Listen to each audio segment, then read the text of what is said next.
স্বাগত তসলিমা নাসরিনকে। কলকাতা এমন শহর, বিশ্বের বহু দেশ থেকে বহু মানুষ এখানে আসেন আর আগের থেকেও এসছেন। সারা ভারতবর্ষে যেমন মৌলবাদের প্রাদুর্ভাব হয়েছিল, পশ্চিমবাংলায়ও হয়েছিল। পশ্চিমবাংলার মানুষই মুক্ত করেছেন, তাই মুক্ত মনারা সবাই এখানে আসবেন, তাদের বক্তব্য রাখবেন। কলকাতার মানুষ শুনতে চায়। যারা কলকাতার মানুষকে, বাংলার মানুষকে এইসব থেকে বঞ্চিত করেছিল, মানুষ তাদেরকে সরিয়ে দিয়েছে। আজকে 1 আগস্ট থেকে 3টে খুব বড় ডেভেলপমেন্ট। একটা হচ্ছে মিড ডে মিলে ইসকনের মিল এবং তার সঙ্গে ডিম। 2 হচ্ছে আজ থেকে কলকাতায় নাইট সার্ভিস বাস চালু, এবং 3 হচ্ছে আজ থেকে সরকারি বাসে মহিলাদের পিঙ্ক কার্ড ফ্রিতে যাতায়াতের ক্ষেত্রে বাধ্যতামূলক। খুব ভালো কথা।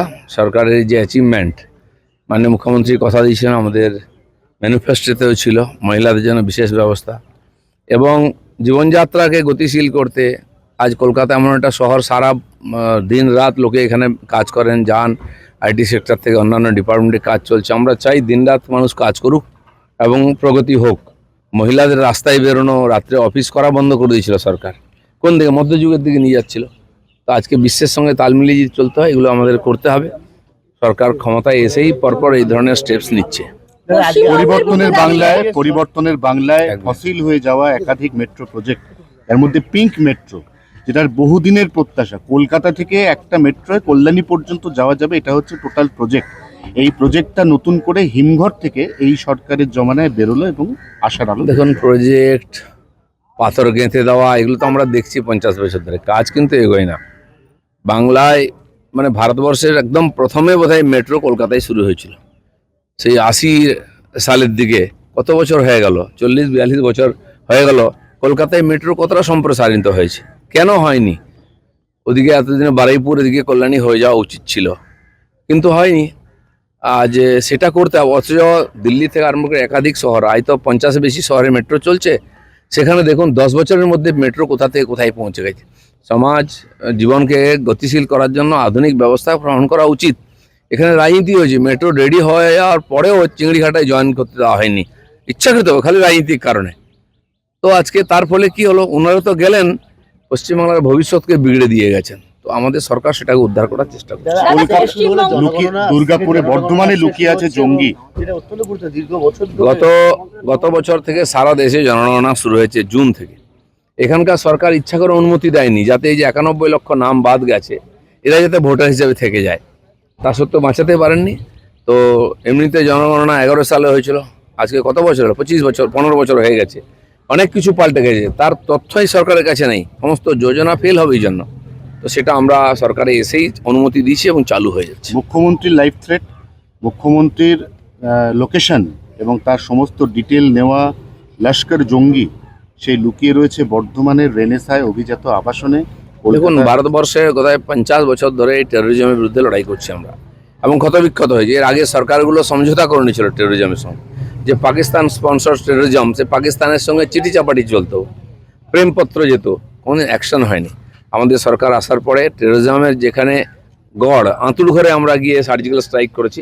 এবং সারা ভারতবর্ষে বহু নেতা, মাননীয় প্রধানমন্ত্রী, রাষ্ট্রপতি, গৃহমন্ত্রী, আমাদের বর্তমান মুখ্যমন্ত্রী এবং একাধিক নেতার নামে বহুবার থ্রেট এসছে, চিঠি এসছে, ধমকি এসছে। আজ পর্যন্ত কিছু করতে পারেনি ওরা, কিন্তু ওরা ভুলে গেছে যে এখন নরেন্দ্র মোদী সরকার চলছে, বিজেপি সরকার চলছে এখানে। তো সেই জন্য যেখান থেকে এরকমের হবে, সে তার মূল শুদ্ধ উপড়ে ফেলবো আমরা। আজ সারা দেশের সরকার এবং ভারত সারা দুনিয়ায় মানে যে টেরোরিজমের বিরুদ্ধে নেতৃত্ব দিচ্ছে নির্মূল করার জন্য। জঙ্গিদের স্লিপার সেল এত অ্যাক্টিভ, সেই অবস্থায় আপনি ইকো পার্কে ঘুরে বেড়ান, সবার সাথে মিট করেন, আপনার নিজের ভয় লাগে না? আপনার ভয় লাগে না? দেখুন, বিশ্বেতে বহু বছর ধরে এই ঘটনা ঘটছে, বহু লোক তার বলিও গেছেন। কিন্তু আমরা যদি ভয়ে বাড়িতে ঢুকে যাই, সাধারণ মানুষ কি করে রাস্তায় বেরোবে? আমি তো টিএমসি টেরোরিজমের শিকার বহুবার হয়েছি, আমাকে কেউ আটকাতে পারেনি। আমি রাস্তায় ছিলাম, রাস্তায় থাকবো। আর যতদিন ভগবান লিখে দিয়েছে না, তার 1 সেকেন্ড কম আমার আয়ু কেউ করতে পারবে না। দাদা, মমতা ব্যানার্জি কবিতা লিখলেন শুক্রবারিয়া, যে শুক্রবার নিয়ে মূলত কটাক্ষ, আমরা কলকাতা বুকে দেখলাম, সেই শুক্রবারিয়া নিয়ে কবিতা লিখলো, নাম দিয়ে শুক্রবারিয়া। আমি জানি না কেন এত প্রেম শুক্রবারে। বাড়ির বাচ্চার নাম আজানিয়া। পশ্চিমবাংলার A to Z সব পাল্টে দেওয়া হয়েছে, আমাদের কালচারকে, কৃষ্টিকে, পরম্পরাকে। তো উনি লাভ কিছুই করতে পারেননি, বাংলার অনেক সর্বনাশ করেছেন। আমরা সেগুলো রিপেয়ার করছি। প্রধানমন্ত্রী গতকাল রাতে বার্তা দিয়েছেন যে কটু কথা কম বলুন, গালিগালাজ কম করুন, আসুন আমরা বসি। প্রধানমন্ত্রী এতবার আবেদন করছেন, তাও সত্ত্বেও এদের তরফে গালিগালাজ। যা ঠিক আছে, যারা গালিগালাজ দিয়েছে কিছু অর্বাচীন, তাদেরকে একটা শক্তি আছে চিরদিন এই ধরনের সরল সিধা মানুষগুলোকে নাচিয়ে নিজের কার্যসিদ্ধি করার চেষ্টা করে, মহিলাদেরকে সামনে নিয়ে যায়, শ্রমিকদের নিয়ে যায় যারা ইনোসেন্ট, এবং এই টিনেজার বাচ্চারা যারা কলেজে পড়ে করে একটুখানি মিডিয়ায় সোশ্যাল মিডিয়ায় ভাইরাল হওয়ার জন্য কি বলছে ভুলে গেছে, তাদের পরিবারের লোকেদেরও এরকম আছে। এই যদি জেনজি হয়, এই যদি ভারতের ভবিষ্যৎ হয়, তো কোন দিকে যাবে? কিন্তু আমরা এই পোকাকে উপড়ে ফেলবো। আজকে দেখুন যারা করেছিল তারা কিভাবে কেঁদে কেঁদে ক্ষমা চাইছে, মানে তারা ভুলটা বুঝতে পেরেছে।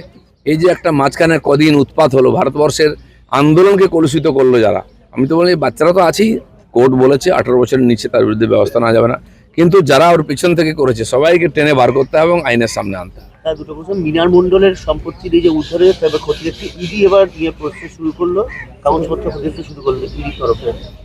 সময় ইডি এইসব কেস হাতে নিয়েছিল কিন্তু তখন তথ্য পায়নি, করতে পারেনি, সরকারি সহযোগিতা পায়নি। আজকে আমাদের পুলিশই এর সমাধান করছে, এবং যেটা ইডির এখতিয়ারের মধ্যে আসে ইডি করবে, এনআইএ করবে, সব ধরনের, এবং একটা লোককেও ছাড়বো না আমরা। দেখুন এই তার কত দূর যায়, হাজার হাজার কোটি টাকার ঘোটালা, পশ্চিমবাংলার দেশের রাজস্ব লুট, বিরাট অপরাধ, এবং তাকে তৎকালীন সরকার এই সমস্ত লোককে আর শেল্টার দিয়ে তাদের কাছ থেকে সুবিধা নিয়েছে। ময়ূরাক্ষী নদীর উপর একটা আস্ত ব্রিজ বানিয়ে ফেলেছিলেন টুলুবাবু, কি বলবেন? মানে সরকার দেখেন, আমরা শুনেছি মেক্সিকোতে যারা মাফিয়া আছে, ড্রাগ মাফিয়া, তাদের কাছে প্রাইভেট বিমান আছে, সেই এক একটা র্যাকেটের বছরের যা ইনকাম অনেক দেশের বাজেটও তত হয় না। এটা বিশ্বে চলে আসছে, কিন্তু সেগুলো পশ্চিমবাংলায় ঢুকে যাবে টিএমসির হাত ধরে, এটা আমরা কল্পনা করতে পারিনি। এ মাটির তলে কত কি হয়েছে, বেরোচ্ছে, এখন সব বার হবে। দাদা লাস্ট করে, রাজ্যে পালাবদলের পর দেখা যাচ্ছে একাধিক পুরসভায় কোনো কাউন্সিলর আসছে না, চেয়ারপারসন আসছে না, 15টা পুরসভায় এক্সিকিউটিভ মানে ইসি নিয়োগ করলো রাজ্য। পুরসভাগুলোকে বেহাল করে যেখানে দিয়ে পুরসভা অচল হয়ে গেছে, কাউন্সিলর থাক বা না থাক, টিএমসি অন্তপক্ষে এরকম 10-20টা পুরসভা কর্পোরেশনে অবজারভার বসিয়ে দিয়েছিল অ্যাডমিনিস্ট্রেটর।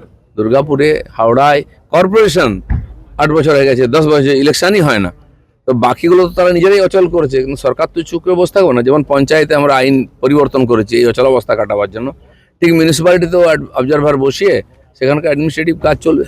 দাদা সোনা উদ্ধার ঘটনা এবার সব্যসাচী ঘনিষ্ঠ ব্যবসায়ী বাড়িতে ইডি দেখুন এই সমস্ত ব্যবসায়ীরা পেছন থেকে এরাই সমস্ত ব্যাক করছিল এই নেতাদেরকে, লুটের ধন যক্ষের ধনের মতো আটকে রেখেছে।